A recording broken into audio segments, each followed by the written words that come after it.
అందరికీ నమస్కారం. ఈ రాశి వారికి జరిగే శుభాలు అశుభాలు ఏంటో తెలుసుకుందాం. ఈ వీడియోని తప్పకుండా చివరి వరకు చూడండి. ఈ వీడియోని ఇంకా లైక్ చేయకపోతే వెంటనే లైక్ చేయండి. ప్రతిరోజు మీ రాశి ఫలాలు అందరికంటే ముందుగా తెలుసుకోవాలంటే కింద కనిపిస్తున్న రెడ్ కలర్ సబ్స్క్రైబ్ బటన్ ని క్లిక్ చేసి పక్కనే ఉన్న బెల్ బటన్ ని యాక్టివ్ చేయండి. అలాగే ఈ వీడియోని తప్పకుండా మీ మిత్రులతో షేర్ చేయండి.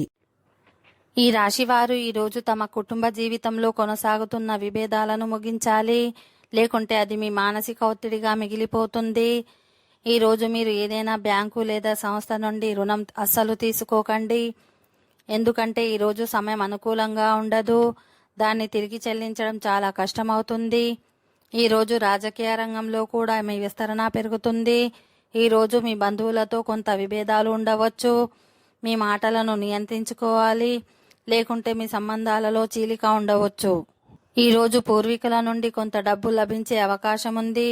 మీ స్నేహితులు లేదా సహోద్యోగులలో ఎవరికి అడగకుండా ఎటువంటి సలహా ఇవ్వకూడదు. ఎందుకంటే ఇది ప్రతికూల ప్రభావాన్ని కలిగించవచ్చు. కాబట్టి జాగ్రత్తగా ఉండాలి. మీరు రాత్రిపూట మతపరమైన యాత్రకు కూడా వెళ్ళవచ్చు. ఇది మీ మనసును ప్రశాంతంగా సంతోషంగా ఉంచుతుంది. ఈ రోజు మీరు వ్యాపారంలో కొన్ని కొత్త వ్యూహాలు చేస్తారు. ఓకే ఫ్రెండ్స్, ఈ వీడియో నచ్చినట్లయితే మా ఛానల్ని సబ్స్క్రైబ్ చేసుకోండి.